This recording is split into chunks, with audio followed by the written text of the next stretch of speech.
Hey y'all, Shanda here, bringing you our channel message for this week.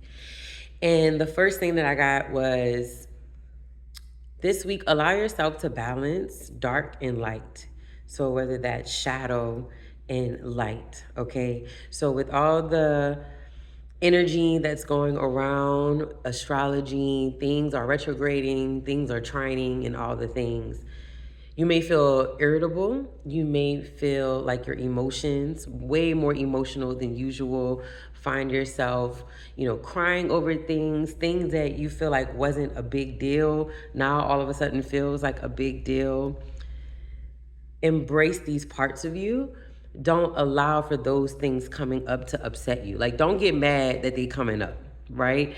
Really allow for yourself to pay attention to why they're coming up. They may not be big to you consciously, but subconsciously it's still impacting you in a major way for a reason.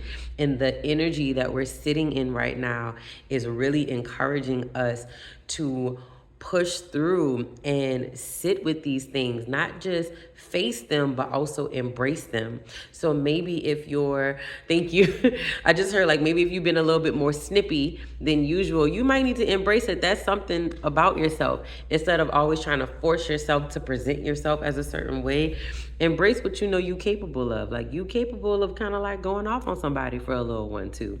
Embrace the light and the dark so you can find inner harmony and inner balance within yourself. So you can really embrace all parts of you.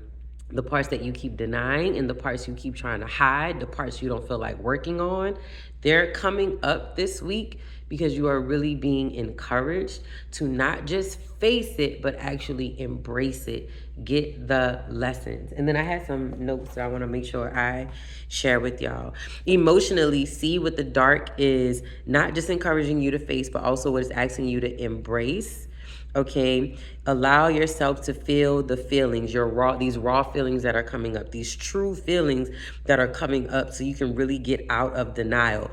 The reason that we're being really encouraged to embrace these is because you don't know what it'll uncover, and you need to allow the settlement of this astrology, the energy of it, to really settle and to really shift.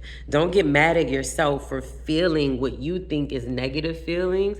They're not negative feelings. Your feelings, your emotions, they're information. They're trying to get you to finally acknowledge something. They're trying to get you to finally sit with something, address something. And you're underestimating, thank you, Spirit, you're underestimating its connection to your next chapter.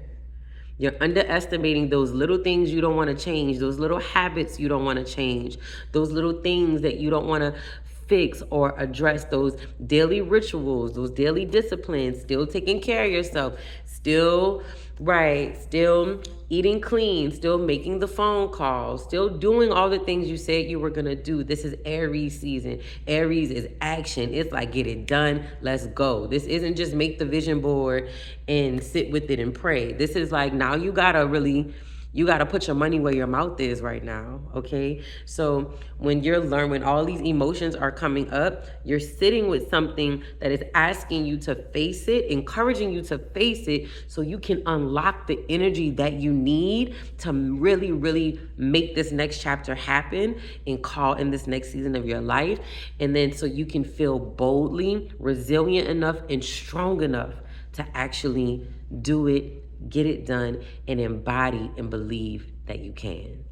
All right. So this week, y'all, allow yourself. I really, really encourage you to, move around with a journal, a notebook, some Post-its, whatever you need. So when things start really coming up for you, put a timer on for 5 minutes and write it out. What just happened? What is it triggering? Why are you feeling this way? Keep asking yourself why, until you get to that core problem, until you get to that core memory, until you get to that core wound, so you know what it is you need to go heal. All right? So remember, why? Because at the end of the day, it's about you getting to what you need to heal next, so you are strong enough and resilient enough and empowered enough to attract this next chapter, this next season, these next relationships, this beautiful, beautiful life that you keep envisioning for yourself. All right? I love you guys. And then I'll see y'all soon.